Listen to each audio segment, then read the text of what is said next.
Hey friends, this is Natalie Irvin, and welcome to the ICU podcast, where we explore how we can find significance in the unseen work of leaders and learn to be intentional to truly see others in our everyday lives. I can't wait to share with you, so let's get started. Today's scripture is Isaiah 6:8. Then I heard the voice of the Lord saying, "Whom shall I send, and who will go for us?" And I said, "Here am I, send me." Hey friends, welcome back to the ICU podcast. Today we are talking to one of the coolest guys that I've recently met. His name is Officer Todd Olsen. He has quite the history. He spent 27 years in the military, 19 years of law enforcement. His bachelor's is in psychology with an emphasis in trauma counseling. He's the author of Leadership Like Life Requires Direction, Essays in Leadership, and he's a father and a small business owner. So he wears a lot of hats. He's seen a lot. And most recently, he is our school resource officer where I work and teach. And he has been such a blessing to our school. And I didn't even know all of those things about him when I asked him to come on the podcast. The first thing that really stood out to me was one of his first days there. We have a student who often is in trouble, deals with some behavior issues, and Officer Todd came out to the playground, which number one was a great sign. I was like, cool, he's out here, he's playing with the kids, and he came in contact with this student. The student walked right up to him, and tell me what happened. I was trying to get into his head. I had been told that he was kind of a little hooligan, a little thug, if you will. And I asked him what he had going on that weekend. And he told me one or two things. And I said, man, you got to have more than that going on a weekend. And his reaction was, I don't trust you enough to tell you all that, which was very telling for me. And so I just looked at him and I said, hey, man, you know what? That's all right. It's my job to earn your trust. And I'll do it. Give me the year. I'll do it. And that was my first look into how my year was going to go with him. Yeah, absolutely. And it was amazing because after that, I noticed that almost every single day he was by your side having conversation.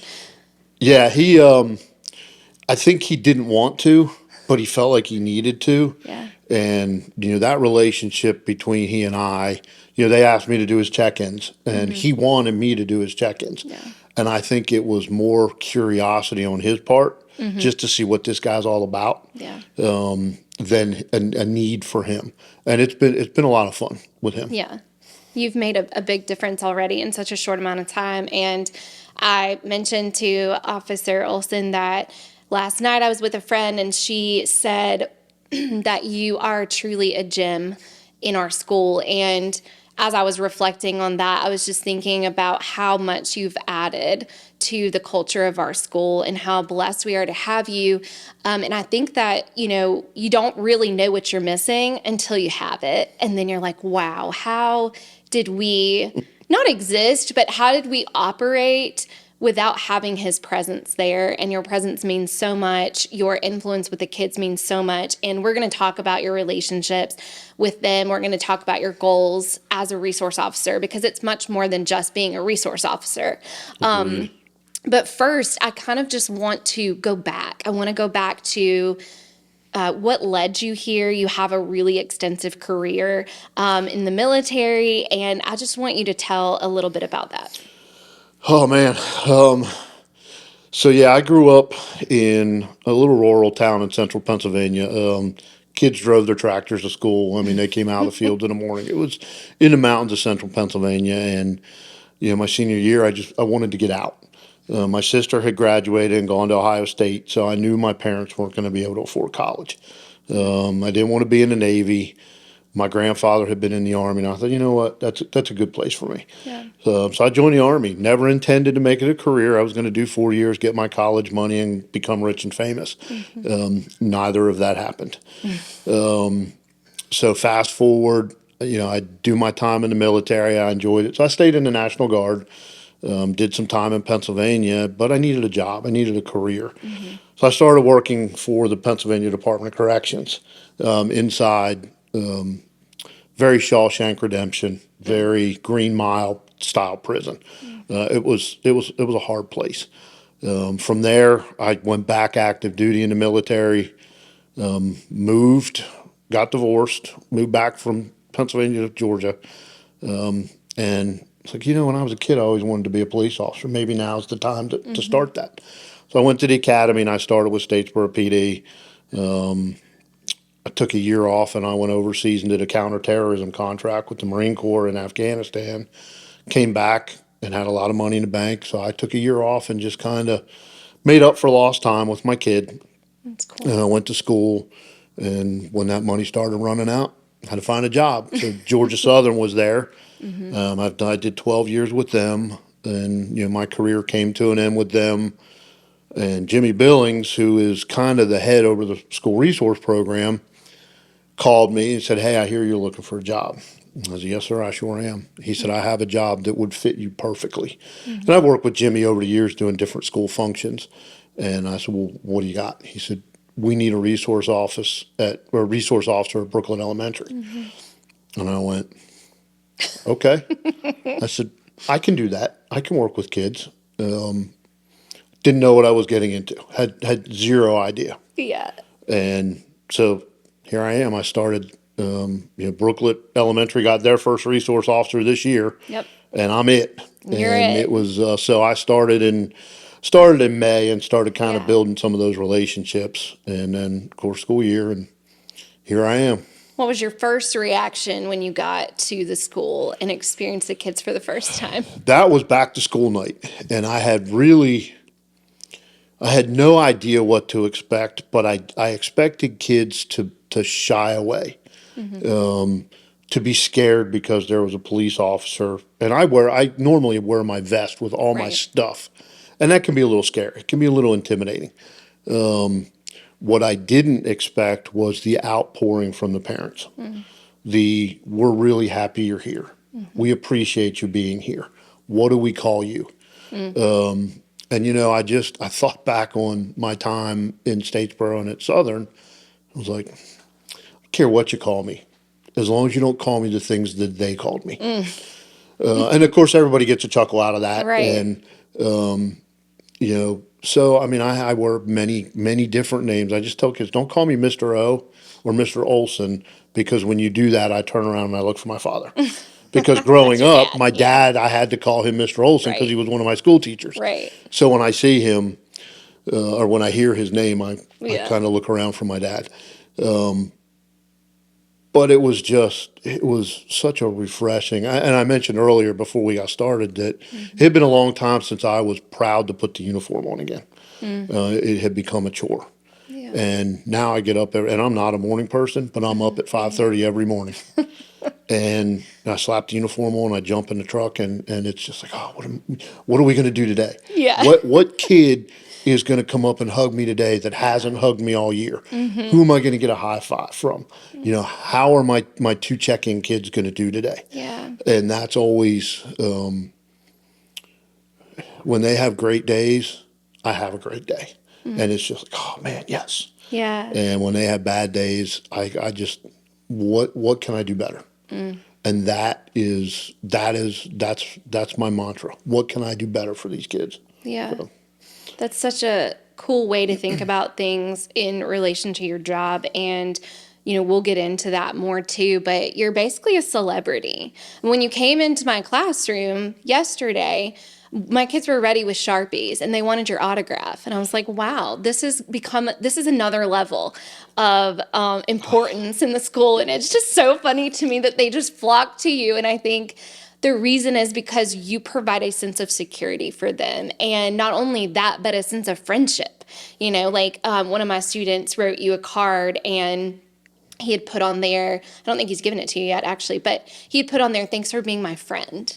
And I was Man. like, wow, that's so incredible that you're here to provide a sense of safety, yes, but you're our friend. And that's so cool to me. Yeah, the young man we were talking about earlier, actually, BES had the thank you. There was Yeah. the thank you challenge. Yeah. And one of your colleagues gave me a whole stack of the thank you notes, and his was on top. And there are a few moments in my life that give me chills and really kind of tug the heartstrings. Yeah. And he wrote, I remember it. It was Officer Todd. Thank you for being here and giving us safety, and for sometimes giving me advice and being joyful even when it's hard. Wow. And it's still it just from him. Yeah, that's This huge. hard kid coming from a Yes. hard life, and a couple weeks prior to that, on his check-in sheet, he wrote, "God is good." And I told his teacher, I said, "This kid is not one of those that's without hope." Yeah. And that was just so powerful because we operate. The SRO training is a triad, and it's that education piece, it's the law enforcement piece, and it's informal counselor. And I want these kids' first experience with law enforcement to be positive. I don't want them to see a police officer and be scared. That police officer locked my daddy up or my mom up or whatever, and I don't want to go talk to them. And when I hear things like "Thank you for being my friend," man, it just makes me happy to wear a uniform. Yeah. That's why I do what I do. It's why I've done it for almost 20 years. Yeah. That's the reason. And you talk about that a lot in your book about how much relationships have mattered to you in your career and even in the military, serving people who were in these countries where you were that, were just the civilians there, like the citizens of the country, and how you saw in them like that desire for safety, security, and also that friendship, that relationship. Yeah, you have to see people, and I think in the military to some degree, and definitely in law enforcement, in my time, I think we've forgotten to see people. I think we see situations. In Afghanistan, we see a 13th century culture. Yeah. And we try to provide them with all of these wells and technology. And the reality is, they don't want it. They don't need it. They want you to come in and take care of the night terrors, the threatening letters, the kids that come up missing in the middle of the night. That's what they want. If you can do that, then you make 1,000 friends. And it's the same thing, here stateside, that if you go into these communities and you show people that you care about their community. I related. I do a community policing class, and one of the things that I've told officers is we've adapted what's called a castle mentality, and it's in medieval times the knights would ride out during the day. They would go be knights and heroes and save the people, and then at night they'd ride back into the castle, put the wall up, or forget about what was going on. Police officers do the same thing. They ride around these communities in their police cars with their windows up. And how can people in these torn neighborhoods relate to a police officer who doesn't even bother to stop and talk, doesn't get out of the car and pick up a piece of trash, doesn't do something to take care of an eyesore in the neighborhood? Right. How do people relate to that? And the easy answer is they don't. Yeah. We have to put a face back on people. And we have to remember that, your job, my job it's service. We are here to provide a service, and you can't do that if you don't recognize people for people. 100%. And I think something that goes along with that is in your book, you talk about the difference between leadership and supervision. And I thought that was very powerful. So can you expand a little bit on that? When I was young in the military, I never really had any aspirations to be in charge. I just wanted to do my time and go. I was thrust into some leadership positions here and there. And the crazy thing about leadership is there is no guidebook. There is no map. It's learn lessons from people who've done it before, figure out what works, and understand that as a leader, your primary mission in life is to make others successful. It's not that crack the whip, do what I say because I said it, because I'm in charge. That's supervision. Supervisors are there to get a job done, period. They walk in, all right, we're going to do A, B, C. And then you don't see them again until D, E, and F need to be done. Right. A leader is asking the people, what do you need from me to get A, B, and C done? Wow. Can I take A so you have more time to do B and C? And then when all of those goals get accomplished, the leader stands back and says, hey, congratulations, you guys got that done. Great job. Yeah. A supervisor says, hey, we did this. Or, hey, did you see what I did to get my people to get this done? The leader takes people aside and gives them that accolade. Yeah. They don't take any credit for themselves.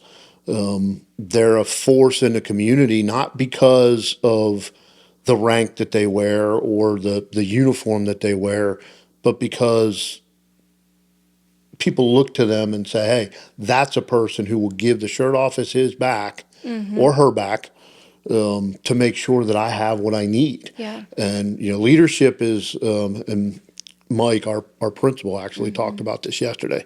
Leadership is taking a group of ordinary people and doing extraordinary things. Yeah. And supervision is just making sure those things get done by any means necessary. Yeah.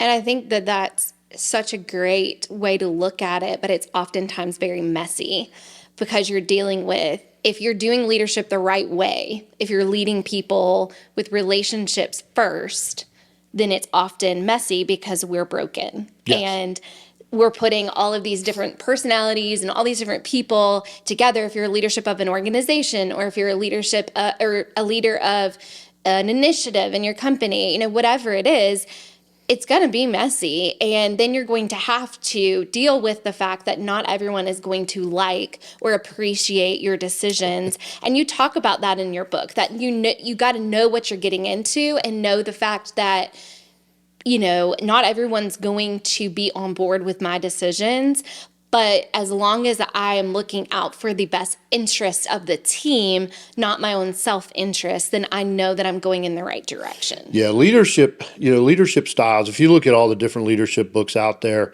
Jocko Willink is a retired Navy SEAL, and he has the whole podcast that I started listening to, and his take on leadership is called extreme ownership.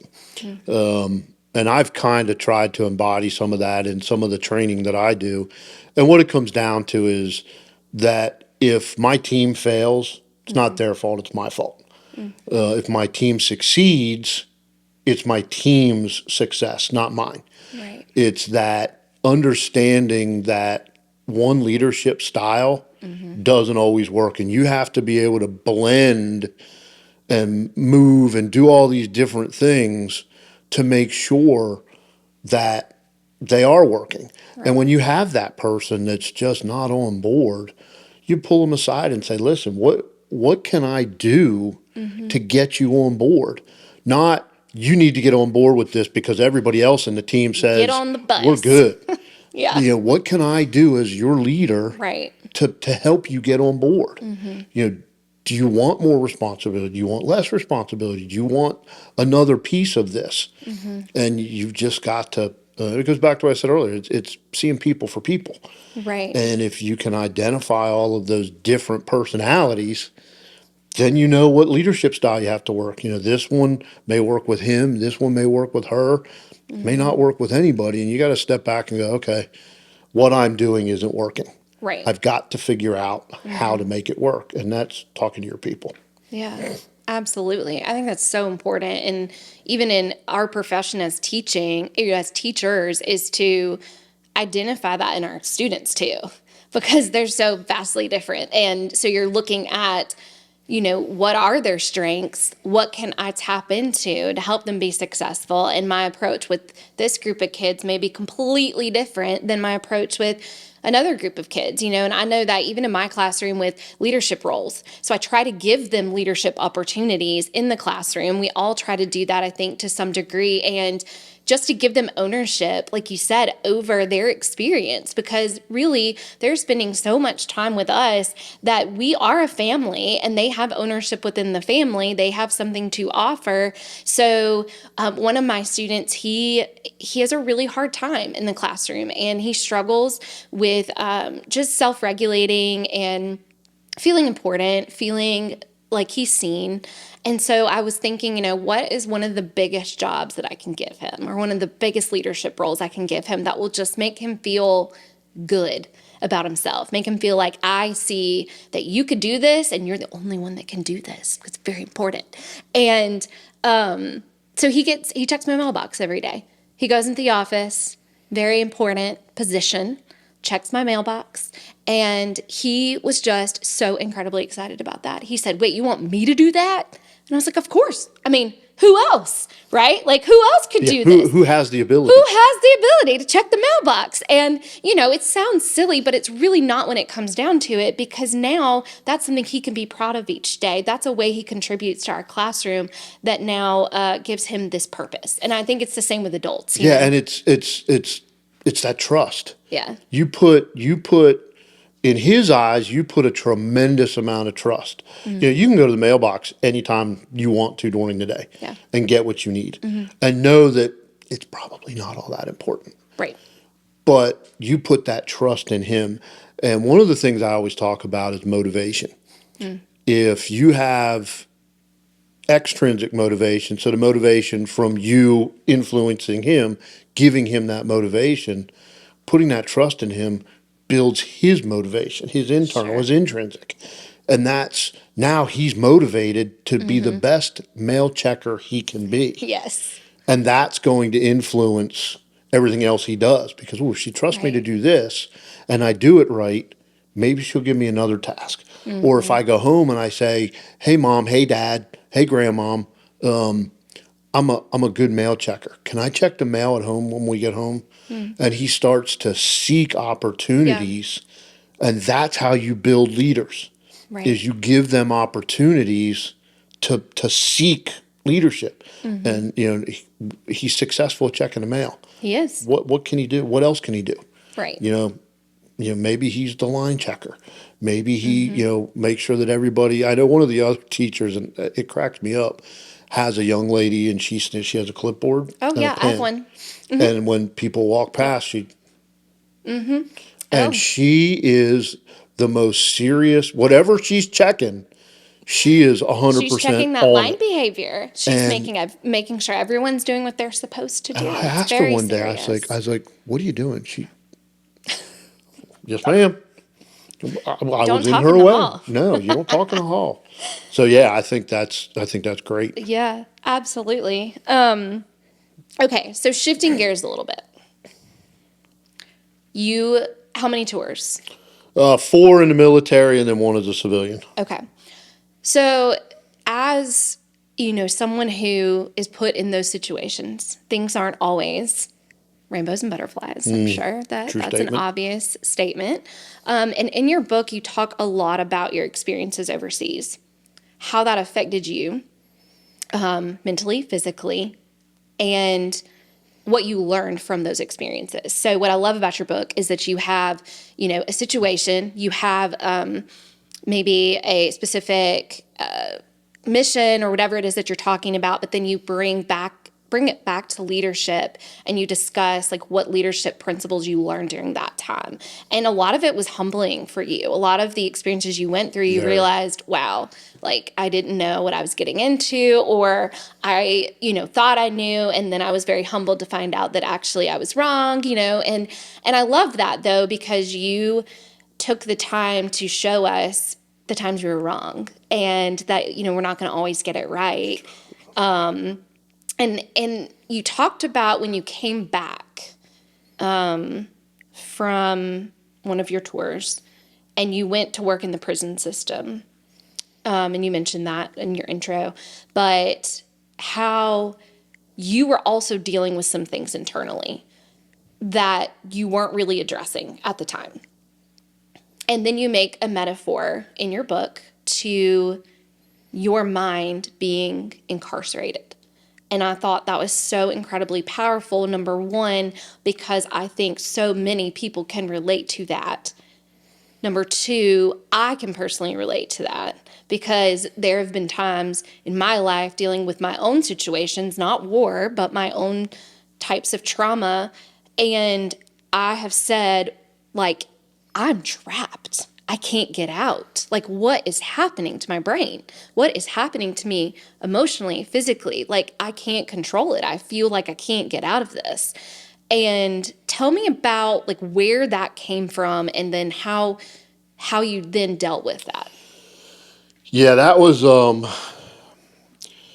man. When I was writing the book, I was in that area. I was talking about the prison. I was talking about some of the mental health, and I was really searching for words. Yeah. And I was struggling, and so I Googled synonyms for whatever word it was, and incarceration came up, and it was like a blinding flash. And I thought, man, I worked inside the wall for a lot of years. And I was what we used to call home release program. I got to go home at the end of the night. But what I didn't realize was that my mental health, my trauma, was imprisoning me from having the best life I could because I didn't see it. I hadn't come to terms with it. Everybody else around me saw it. So it's kind of like, my son is in prison. I can't go see him. I can't help him. I can't do anything for him because he's in prison. And that's where my mental health struggle was. I Right. hadn't come to terms with it.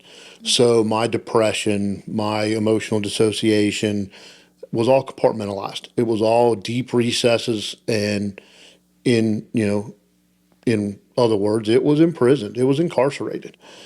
And it took me a good little while to finally realize that in order to deal with this, I've got to free it.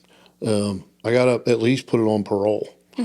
And so I started going to therapy. And, I remember the conversation with my first therapist, and I was like, listen, my degree's in psychology.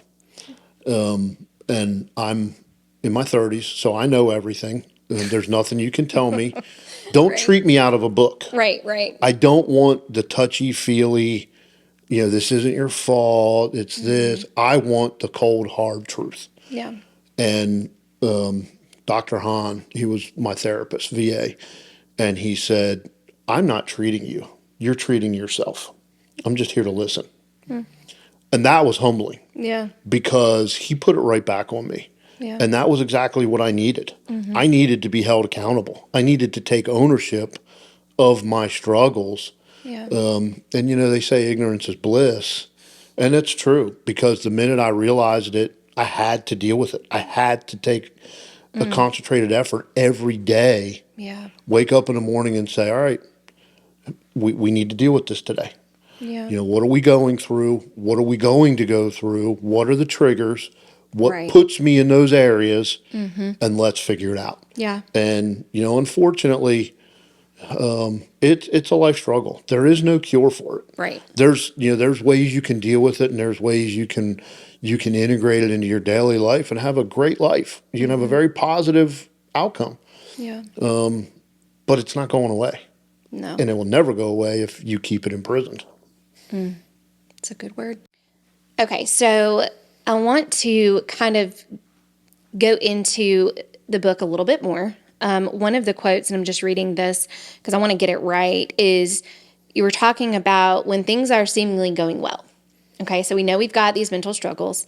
We know that we're in hard places sometimes, but sometimes things calm down. Sometimes things feel like, okay, they're going better. I'm not dealing with as much as I was before, so things are getting lighter. That we either become complacent or we become attuned to the fact that something bad is going to happen. So then, and if we are attuned to the fact that something bad is going to happen, then we focus on that. And we just wait kind of for the hammer to drop. Talk about that a little bit. In the military, we call it hypervigilance. You're at such a high operational tempo all the time that you never come down. And that transfers back into your civilian life. You're living every moment at this peak performance. And yeah, things are going great. So you kind of let that vigilance drop a little bit. And in trauma, that becomes, oh, I feel great. I'm not going to take that antidepressant today. Or, you know what? I feel really good. So I'm going to go put myself in this social position that would ordinarily trigger me.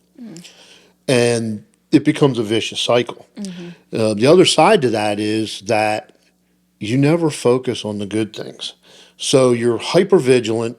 You're constantly looking around, waiting for the hammer to drop, and you forget about all the good stuff. That I had a great week. I had a great day.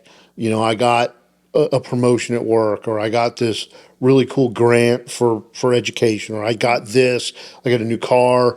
When I got my Jeep, that was like a dream for me. Yeah. I spent a weekend, out rolling around in the mud and having a great time. But I was waiting for that next thing to drop. All right, what's going to happen? I'm going to slide into a tree and I'm going to damage it, or I'm going to get home and find that there's a bill that's unpaid that I forgot about. And I mentioned it in my book. My stepson was an addict. With him, it was always, what am I walking into? He's had great days. It's been a great month, but what am I walking into? Right. And you let all of those things push the good stuff away, and you become this constantly vigilant, very negative. Yeah, that's good, but. And everything always ends in but. Hey, you know what? Yeah, I got that promotion, but. Or hey, I got this new job, but. Or yeah, I cooked this great meal that I've been meaning to cook forever, but. And everything in your life becomes but or what if. And it detracts from the joy of life. 100%. And that's something that I say a lot. I did this, but I'm starting this podcast, but might not be successful, Or my daughter has epilepsy. She hasn't had a seizure in a year and a half, But and I think that's something that I've been working on a lot in therapy is why are you always waiting for the next bad thing? And for a long time, my brain was in fight or flight, like you're talking about, where I was just so tense. I could feel it in my body, my shoulders. I ended up getting like those knots like in your neck because I could not relax at all. And that was at the peak of Harper's health issues. And my therapist said to me, Natalie, but that isn't happening right now. But Harper's doing well. But Harper passed this test. But Harper is thriving. But Harper is talking. All these things you wished for Harper that you've been praying for are coming true. But you're too scared to see it. yes. You're too wrapped up in your own thoughts of what could happen next to enjoy what's happening right now. Yeah, and I think a lot of that is it's that defense mechanism. Yeah. If I focus so much on the good stuff, I'm going to miss the bad thing. Yeah. And the reality is that when that bad thing happens, there's about a 99.9% chance you couldn't have controlled it anyway. Right. With Andrew, I could have never controlled how the day that he got arrested and subsequently went into the prison system. I could have never predicted that was going to happen. Right. When I would go out on patrols, I couldn't predict that today was the day I was going to get shot at or blown up or see something awful. Yeah. You can't predict any more than a fortune teller can go, today's the day you need to be hyper vigilant. That's right. Because of this illness. Yeah. Today's the day you need to be hyper vigilant because of this or that. If you live in that constant state of hypervigilance, it will eventually tear your body down. Yeah. And then you're incapable of even handling the good things, let alone the bad. Yeah. Yeah, it's crazy really how the body sucks works. the joy out of you completely Yes. and your energy because you're always focused on the bad thing. Yeah, and your kids, especially your kids, they see that. Yeah. And I think what we as parents, because my daughter's 21 and she's got some issues. I I think we focus so much on their issues, and then they see it, and that stress transference. So it's like, That's hey interesting. Yeah. kid, why are you so stressed out? And they look at you and go, hey dad, because you are. I don't know why you are. I don't know why I am, but I think I am because you are. And then as a father, I go, That's not a good yeah, feeling. I don't need to be transferring my stress onto Right. you when you have enough of your own. Yeah. And they'll And match your emotions and exceed it. and exceed it. And exceed it. Yeah. And that's something I think, even teachers with Exactly. their kids, Exactly. if they see you stressed out, they're going to stress out. Absolutely. If you go in there and you're calm and cool, and like Friday was completely off the chain for every class. They were just Friday was off the chain. so wound up. Yeah. But if you maintain that even keel, they start to come down. I go, why is she so mellow? And then they worry. They're Yeah. like, what? All right, What's happening? maybe we need to She's a calm little down. Yeah, crazy. maybe we Might do need to calm something. down a little bit. Yeah. And it's just weird how it works. The mind is fascinating. It is truly. So we've talked a lot about, your next steps as a resource officer, kind of what you hope to see happen at the school. And I think that you are in the process of really making that happen. And it's just exciting for me because I get to experience it and I get to be the recipient of all of that good stuff. But you've written a book that is published, and we've talked about that quite a bit. It's incredible, especially if you've been in the military. I think it's a great read because I'm sure that a lot of people could relate to exactly what you've experienced. But you're also in the process of writing a children's book. Can I say that? I am. The idea came, I was sitting in the office between my walks around, and I thought, you know what? I have kids ask me every day, why are you here? What do you do? And I thought, you know what? I'm going to write a book. Kids' book, it's easy. It can't take much time, and I already know the answers. Right. So yeah, I'm writing a book. I'm playing with the title, but right now it's probably going to be called "Why Is There a Police Officer at My School?" And that's based upon some of the things we talked about earlier, back to school night and the first couple of days of school where the kids were just kind of shying away and why are you here, and that I don't trust you, that mentality. And I want everybody to know, and I want it to be a book that can be used in schools when somebody says, why is there a police officer in my school? I want them to be able to just go, hey, here, read this. It's 19 pages. Yeah. It's illustrated, and it's been fun. I mean, it's been a lot of fun, and I use my experiences, and I use the names are changed. Well, the principal, he's going to stay the same, but I've changed the names of the different people in it, but the stories are all true. I mean, every Right. one of them that's in there.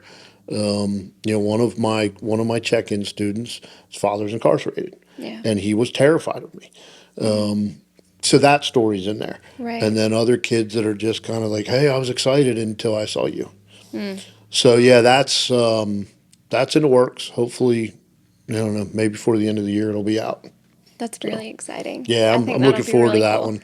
Yeah. So Okay, so the last thing is I always ask my guests at the end, because this is the ICU podcast. So how have you felt seen recently?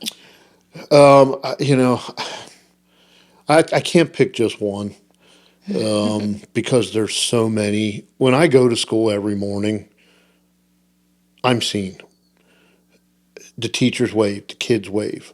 When I'm out at the car rider line, the kids, they run up. It's the high fives and the hugs. My favorite phrase is hugs and high fives are free.